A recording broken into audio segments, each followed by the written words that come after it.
I'm Allison Jonjak, the Cranberry Outreach Specialist with the University of Wisconsin-Madison Division of Extension. These videos are the on-demand recordings of UW Extension and the Wisconsin State Cranberry Growers Association's virtual brown bag lunch series. These monthly sessions offer growers and researchers a way to share timely and relevant information. We hope you'll enjoy and continue to engage with us. Hi, I'm Tom Lochner, the Executive Director of the Wisconsin State Cranberry Growers Association. We're excited to be a partner with Extension to bring you research-backed resources, tools, and tips to keep Wisconsin marshes productive and profitable. So this is our March 17th Cranberry Virtual Brown Bag, our second virtual brown bag of the 2023 year. And kicking us off before we get into the growing season, we had a lot of good results from our supply chain insights meeting last year, as well as the ever popular worker protection and safety standards. So we are going to today have a video from Vince Mikulski, who was suddenly on travel. I want to give us a quick housekeeping set, which is I've got closed captions running. So if you click more and then view closed captions, you're able to see closed captions. If you have questions, I like to entertain questions all throughout the course of the session. So either unmute yourself and ask the question, or you can use the chat box. You can put a chat either to the whole group, or if you want to ask a chat directly to Alex, if you have questions that you want us to ask anonymously. Today, Alex is going to be on anonymous chat answering because I've got two screens running with the video here. And other than that, I think I'll hand it over to Tom to give us a good morning and welcome. Well, I'll say good afternoon, but there we go. We're 1 minute past noon, but good afternoon, everybody. Happy St. Patrick's Day. My grandfather was a full-blooded Irishman and ran a tavern. He always said on this day, there are two types of people in the world, the Irish and the people that wish they were. And he has welcomed all of them into his tavern. So we'll welcome everybody to the ongoing brown bag program. And thanks to Allison and Alex and everybody for putting this together. These are our monthly get-togethers to talk about topics that are important and timely for growers, and we always appreciate feedback from growers on that. Just a couple of things in the news this week. Many of you may be aware the Wisconsin Cranberry Board met earlier this week and finalized their research budget for the year, and that information will be coming out very shortly for growers, but it was a very productive meeting, and I think the board did a very good job in allocating fund or identifying projects they needed to be funded, and at the same time maintaining a responsible carryover next year. And the foundation has added a lab and research manager at the station on a part-time basis, and that's Beth Workmaster, who many of you know has been working in cranberry research for a number of years, and she's going to help us out this summer to get the station performing at a higher research at a higher level and operating as we expected. With that, just remind people that we're going to have also have the summer meeting August 9th, and it'll be at the research station again this year. And we hope to see you all there. We'll have some exciting things for you to see again. So with that, thanks, Allison. I'll turn it back over to you. And again, happy Friday to everyone. Wonderful. Thank you, Tom, and cheers to your grandfather there and the bringing together spirit. And then otherwise, I will yield the screen share and hand things over to Alyssa Foss, who has been our DATCP worker protection and safety lead a couple of years now already, and we've been really pleased to get to work with you. She's very direct and has all of our best interest at heart in terms of giving us the information up front so we can have everything in place before it matters. So as Allison said, hi everyone, my name is Alyssa Foss. I am with the Wisconsin Department of Agriculture. I manage the worker protection program as well as the special pesticide registrations program. So I do have a couple quick items at the end of this that I'm going to talk about and review as well. But today for worker protection, we're just going to go over what it is, what are the key elements you need for your WPS program to be in place in case you were to get inspected by one of our inspectors. And we'll just cover what the key common issues we see are. That way you guys know. And yeah, this is just kind of a quick annual review that we've been doing. So that way everyone has a good reminder on what worker protection is. So speaking of that, essentially worker protection is in place to protect the agricultural workers and handlers from injury or illness. What really kicks in worker protection besides having those workers and handlers is that you are using pesticide products that contain an agricultural use requirements box, and we call that the WPS label. And then of course you're harvesting a crop. So what that WPS label looks like, let's see here, okay, come on. Trying to get to the next slide, but it's moving rather slow.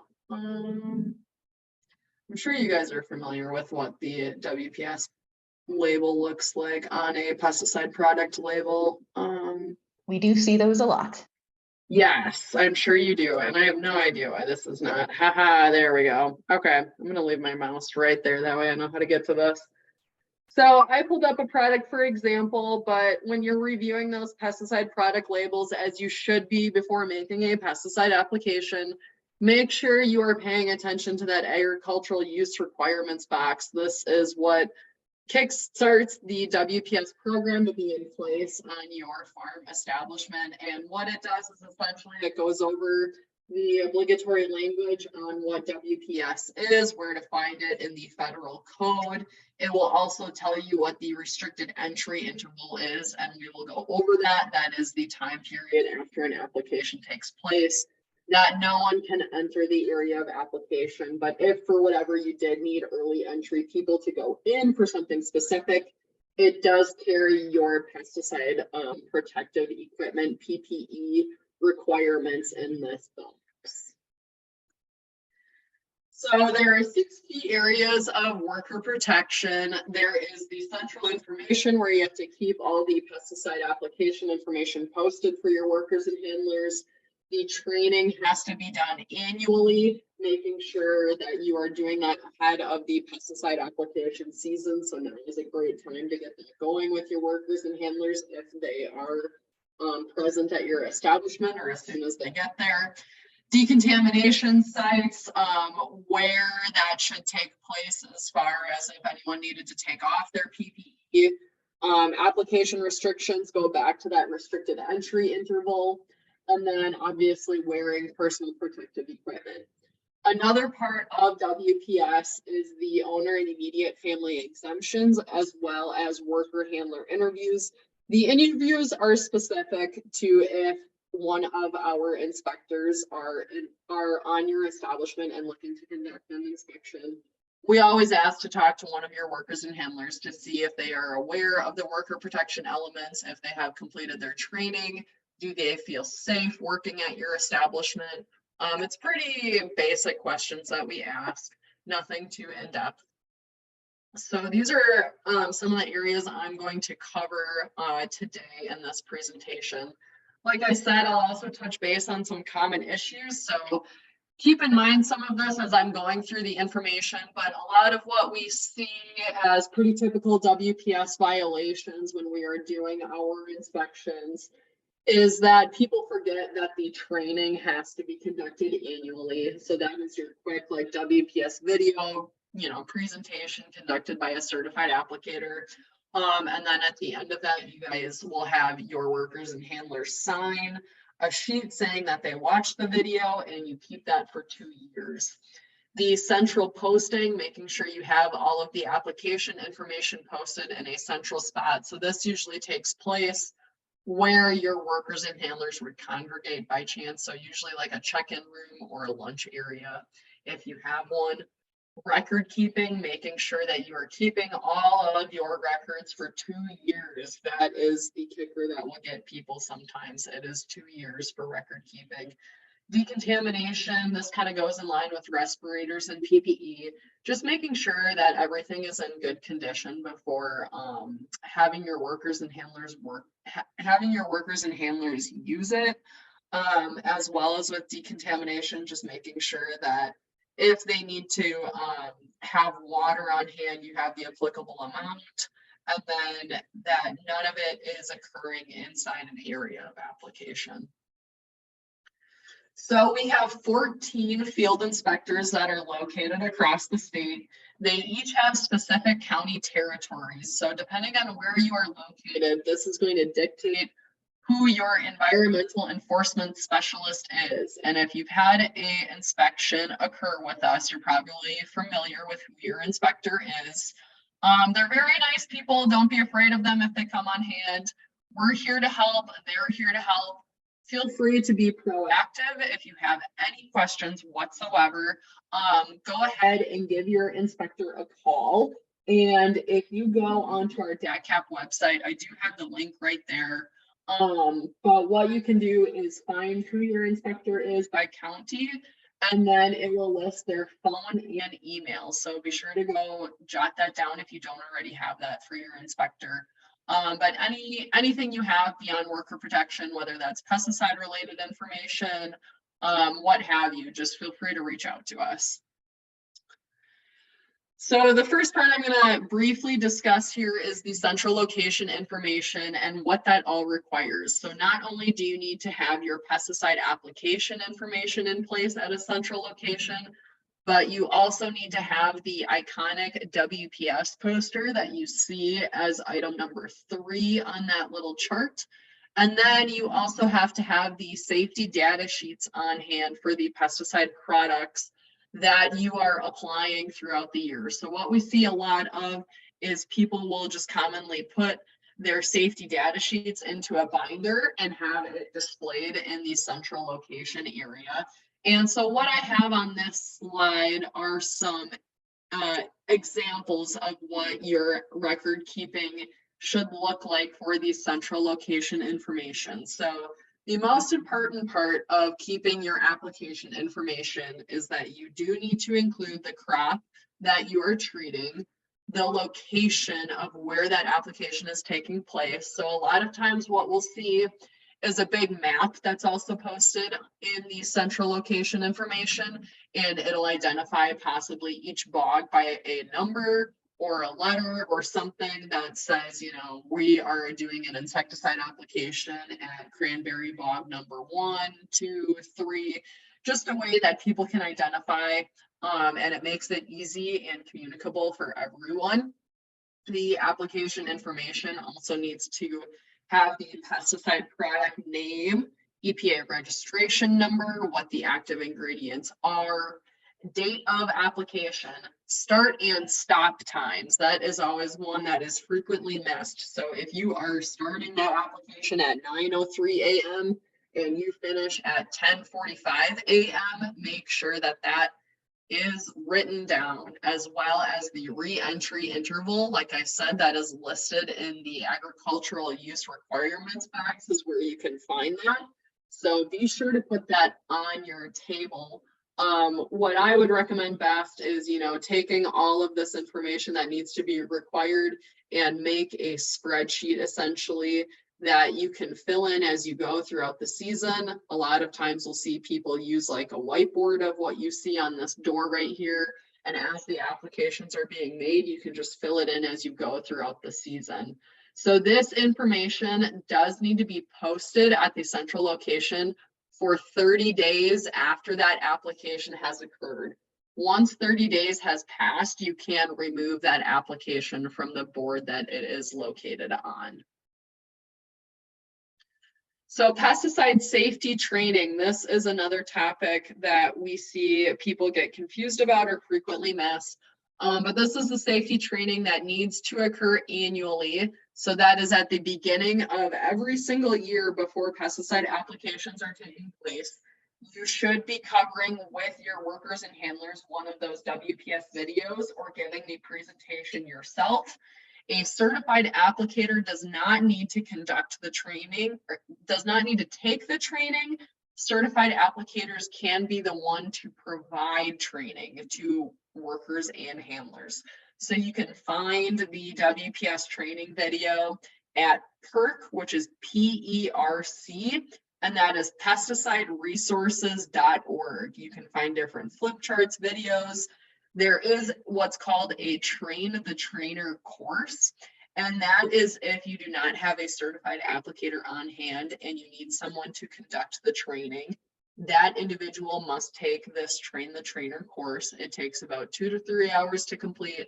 You'll get a certificate at the end, and then that certificate is good for life. So make sure you keep that on hand if you do need someone to complete that as an option. So you have someone who is credentialed to provide training to workers and handlers.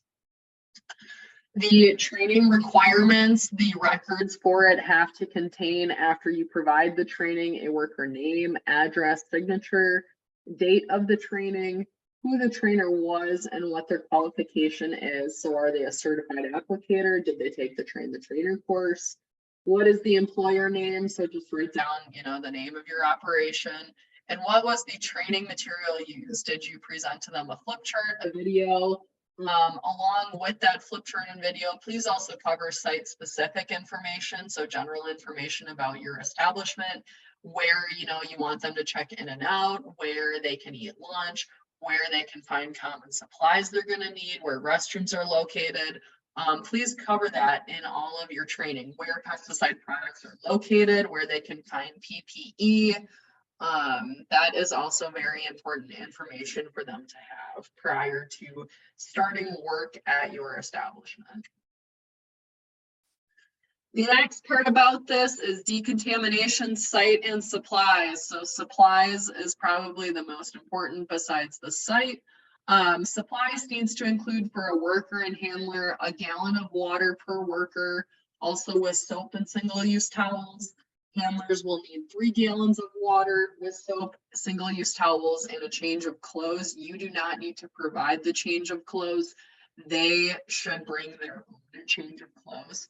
And then eye wash if eye protection is required. So just have one of those eye wash stations. And if you don't have one, 6 gallons of water would suffice, as well as when that application is taking place, the applicator needs to have a pint of water on hand and readily accessible.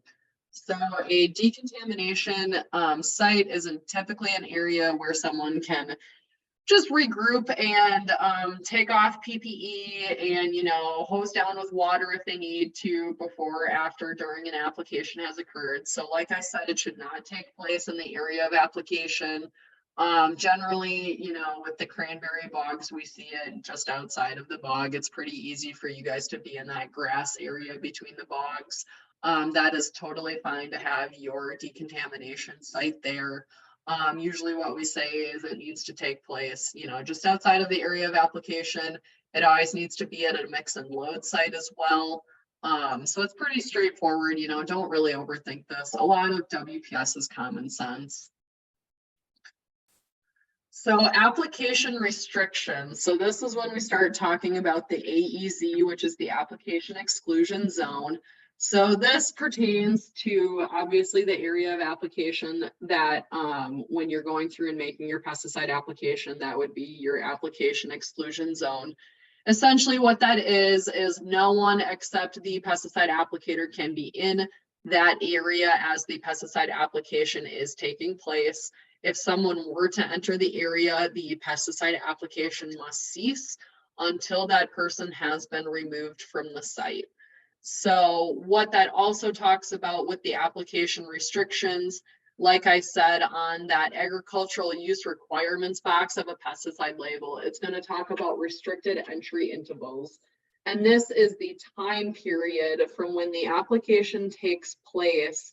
After it has occurred, there is a certain hour period that will be listed on the label that says no one may enter that treated area for X hours of time.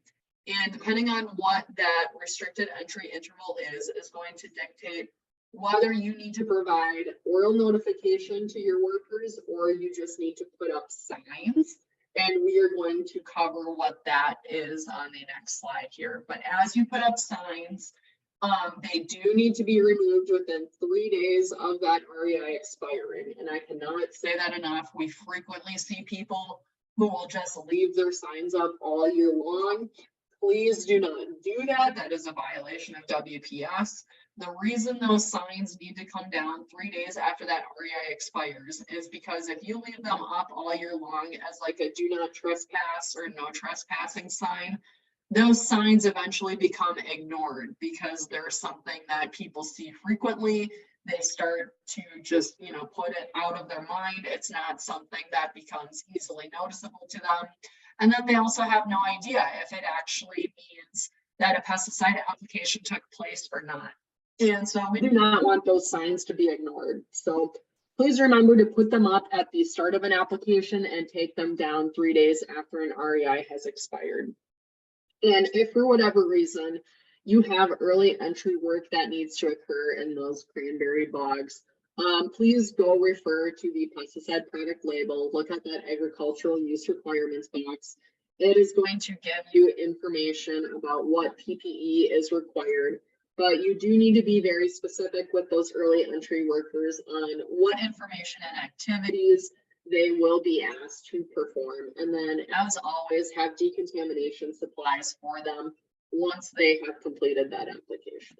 And I'm just going to jump in here quickly to say a lot of times when I'm working with our crop scouts, those can be some of those most frequently, you always think about your own employees. It's easier to forget about crop scouts who also need to know and who haven't been on your marsh every day to know that yesterday was an application day. Those signs are a huge deal for them. And then also, of course, verbal and phone and text communication with them too. But their safety is also relying on those postings and that communication. So just want to put in that extra plug for their safety.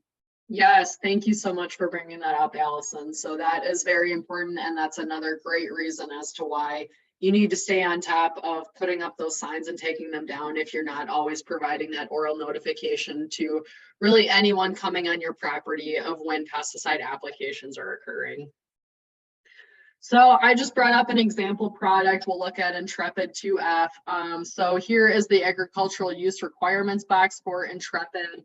I highlighted in the box, you can see where it lists the restricted entry interval, and that is 4 hours.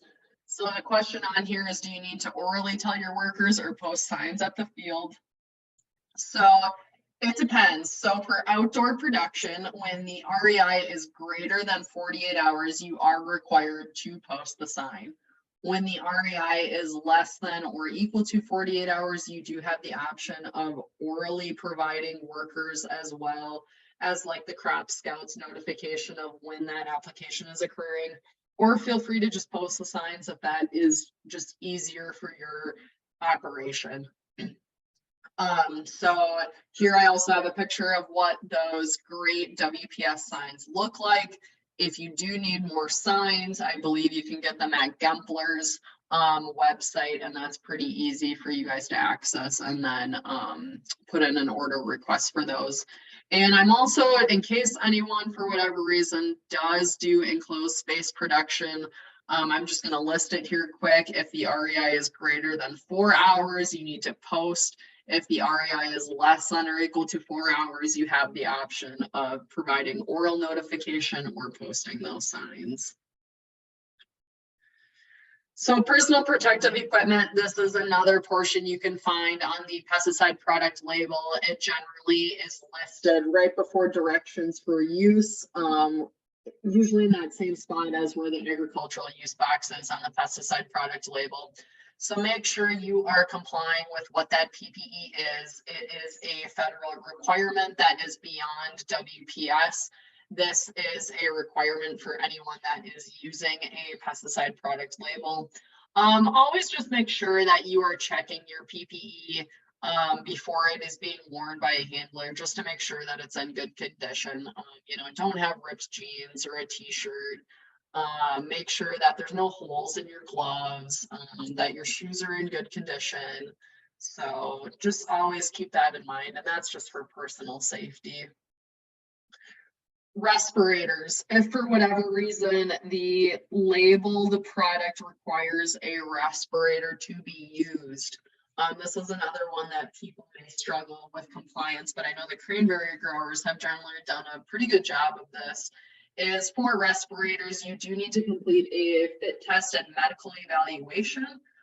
So be sure to get that done at your local clinic, and then keep a record from that fit test and evaluation for 2 years. And then just remember to always inspect your respirator before wearing it. Make sure that it's not damaged. Change the cartridge after 8 hours of use. You know, change it out if you start to, you know, smell an odor, taste something, you know, something just doesn't feel right. Make sure that you are maintaining your respirator prior to wearing it.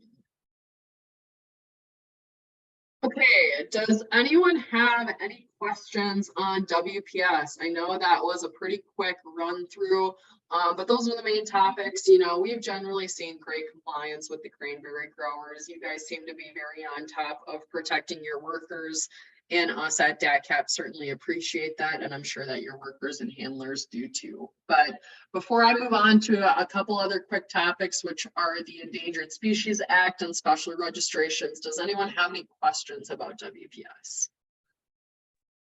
I have a question for Alyssa. Yes. I don't know if you're familiar with the Blossom app, but that's what we use for our record keeping. Okay. So with that in mind, basically our records are at the palm of our hand at all times. So do we still print off stuff and have it posted as well? So are your workers and handlers able to access it through that software as well? Yes, all of us are Yep. Blossom app. Then you don't need to post it. It just needs to be readily accessible. So that would be a certainly acceptable way to share the records and information. Okay, thank you. Yep, you're welcome. I'm also gonna, I think Alex is gonna post in the chat here, because the research station has so many folks who step on and off the marsh who don't necessarily have a cranberry background or a lot of deep knowledge about it. I made a quick, I think it's like a 2.5-minute video that talks about walking through, or when you can avoid walking through vines, and then how to check if you don't have an ag background, how to look at those postings and understand, hey, I need to put on more PPE, or I can't go in this this area right now. So Alex put that link there. If everyone who's on your marsh is familiar with cranberries, they pretty much already know the drill. But if you have people who visit without cranberry backgrounds, go ahead and use that video for your own purposes. And just wanted to let you know that that resource is there. Perfect. Thank you, Allison. And I also am going to put in a quick plug. So on our DATCP website, there is a WPS specific page, and I will have a video presentation of this overview that should be going live here on that page within a week. So feel free to, you know, refer back to that as you need it. And that will just sit on the page, and you can, you know, view it as many times as you need to. Are there any other questions for WPS? No? Okay, so I am going to move on to a couple other quick topics I have. So something that is going to be changing, and like I said, this is beyond WPS, and this is going to start occurring on all pesticide product labels. But there are changes coming from EPA that relate to the Endangered Species Act.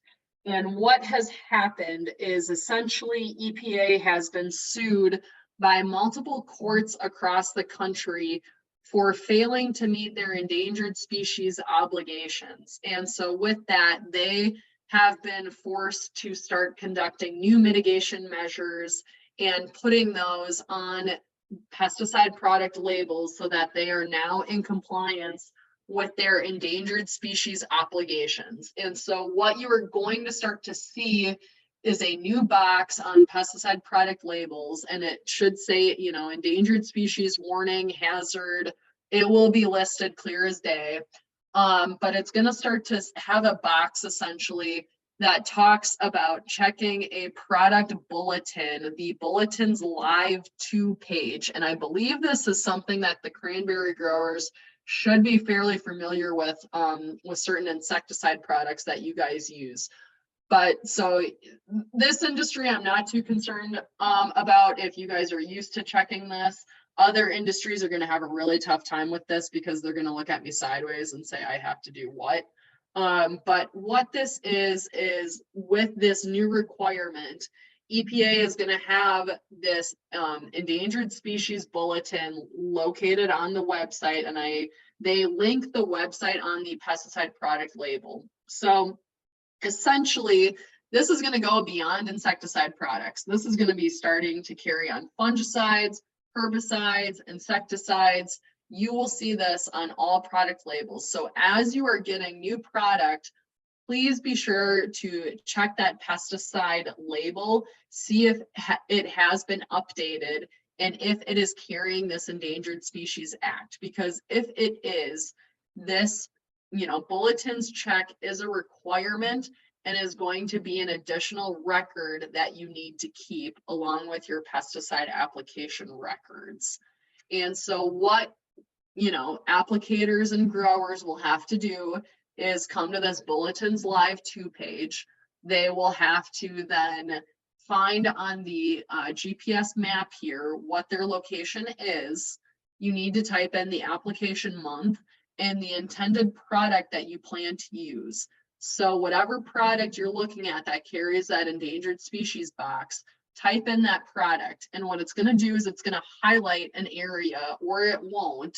And it's going to say, if you are, using this product within this area, it is going to give you additional, how do I want to put this? Additional like restrictions and requirements in place for using that product. So it might tell you that you can only use it during certain times of day. It might ask you that you have to do a check of the specific endangered species to make sure they are not in the area before using the product. I believe with products like Intrepid, you guys are probably fairly familiar with using this, but please just be aware that this is going to be language that EPA is starting to put on all pesticide products. The most recent one I've seen it on is S-metolachlor. It's going to be put on atrazine. Glyphosate's going to start carrying it. So this is going to be a new thing across the board for all pesticide product users. That we are just trying to make everyone aware of, that they need to start checking that on the pesticide product labels and then going to this Bulletin's Live 2. DATCP right now is in the process of making a how-to outreach piece of step-by-step instructions on how to check Bulletin's Live 2, and that should be coming out soon. I can certainly send that to Allison and she can send that out to you guys if you would like it, but otherwise it'll just be housed on our DATCP website. So does anyone have any questions as far as what's going on with endangered species with the EPA? Any questions on how to access Bulletin's Live 2? I know this was kind of a, a general overview, but just please be aware that you are checking the product label to see whether or not it has been updated for this language, because if it has, this will be an additional requirement. I'll go ahead and ask, we're already fairly familiar with the Carner blue butterfly and the Intrepid. That's our standard. What's the time frame over which we'll see this larger rolling into more products? So that's a great question. Essentially it's starting now. So EPA has already updated S-metolachlor products as well as atrazine, and they are, it's really hard to say. It's probably going to get rolled out over the next 3 years across products as new labels are being printed. Because I believe they're asking registrants to, start incorporating this on the pesticide product labels, and they are rapidly approving those labels as it's getting added, because it was because it was a court mandate for them that they uphold their endangered species obligations.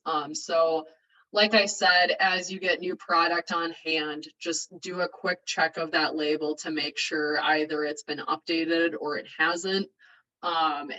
It's hard for me to say, but I will tell you they are actively now updating new labels.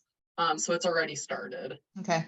I Yep. appreciate the background too, that like the reason this is happening is because the EPA had lost lawsuits that they Yes. weren't doing enough. So that I hadn't known that background information before. So that helps understand the bigger picture a little better. So I appreciate that.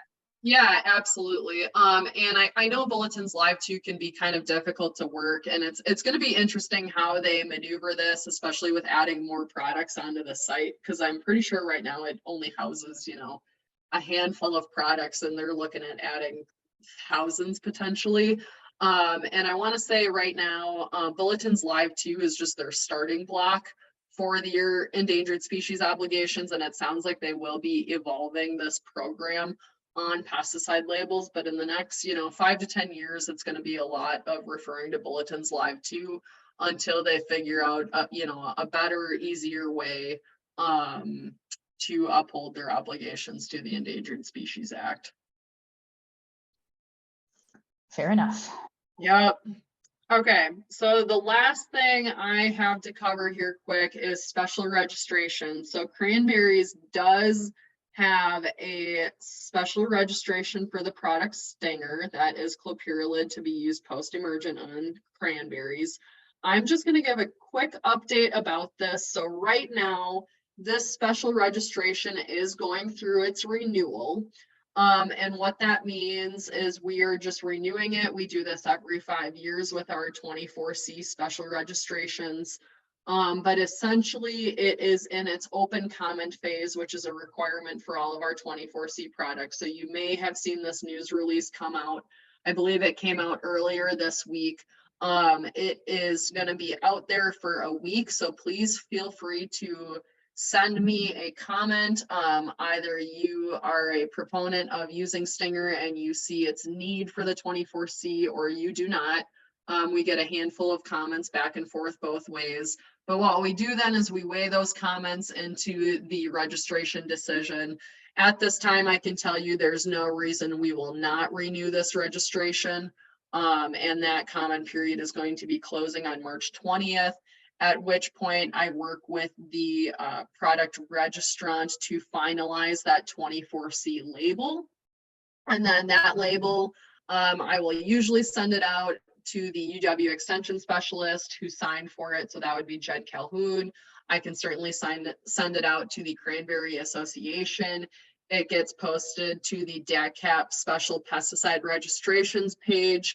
And under resources on that right-hand side, there is a link that is called Current Special Registrations and Labels in Wisconsin. So a requirement of the special registrations, if you guys are using it, is to have that product label on hand at the time of application, as well as obviously to keep for your records. So make sure that you are getting a copy of that special registration label prior to the application occurring. If you have the old label, it's going to say that it expired December 31st of 2022. So make sure that once this new label comes out, you are accessing that and getting it. I will have my contact information posted here on the next slide. So if for whatever reason you don't see that come through your normal communication chains, feel free to send me an email and I can certainly send you the label. But I am hoping to finalize that label for you guys probably within the next week here. That will be renewed and re-registered for use come this year. I just want to ask to clarify. So if we have an older bottle of product that has the special registration that expired in 22, it is okay for us to simply print a copy of just the special registration page and have that with us, an unexpired copy, and that's enough, and we can continue to use our product from last year. Yes, that is correct. You do not need to buy a new product. You just need to have the new label. So make sure that you're printing that new label, just replace it with the other one and you're good to go. Great. Yep. Okay. So like I said, here is my contact information. My phone number is 608-224-4547, or you can reach me via email at alyssa.foss@wisconsin.gov. The 2 pages I house for you guys would be worker protection and special registrations. So just go to the DATCP page and, type that in the search box and it'll come up pretty easily. If you need additional worker protection material, I would suggest you go to the PERC website, and that is pesticideresources.org. We also do house a lot of that information on our DATCP website. So on that page, you can find if you need an example application information page, if you need a training record form, we have ones that are pre-populated and made. That is easy to print off. We do have a direct link to the how to comply manuals. A lot of great information is on our DATCP website page, so feel free to look at that as well. And that is all I have. Does anyone have any more questions for me? I think I've been the most prevalent question asker. Alex, do you have anything that you want to ask on behalf of the growers that has gotten to you anonymously? Nope, nothing in the chat. Okay. Well, then I appreciate all of the information, and I know the growers do as well. Are there more things we want to talk about either on the worker protection and safety, on special registrations, on the Carner Blue Butterfly? We kind of just call it the Carner Blue Butterfly Research Portal, but I guess we'll start seeing it more often. So we'll start calling it the Bulletins 2 Live portal. Yeah, and feel free to reach out. Like I said, I kind of house everything in DATCP right now for pesticide registrations and worker protection. So if you have a question, feel free to just let me know. Wonderful. And then also questions on the in terms of product supply. I'm happy to help with those as well. Alyssa, we are extremely glad to have you kind of one-on-one with us and give us all of these updates and insights, so we've got time to prepare for them and get information to our employees and all of our partners, and I'm just really glad that we've got this good relationship. Awesome. We are too. And like I said, please always be proactive with us. It's better to be proactive on questions or something you're confused about than reactive is what we call it. And what I mean by that is an inspector showing up and they're finding something wrong. So if you're not too sure about something you're doing, just feel free to ask us. So. Mm-hmm. And grower to grower as well. We're all, happy to help each other out. So feel free to interact. If you have questions, we're always here to help. Anything else that we need to add before we close, Tom? Do we have, Alex, the date of the spring mini clinic to share?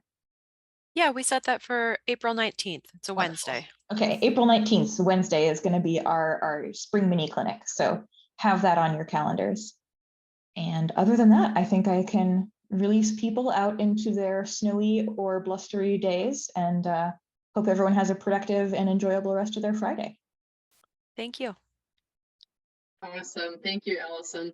Have a good day, everyone. Thank you, everybody.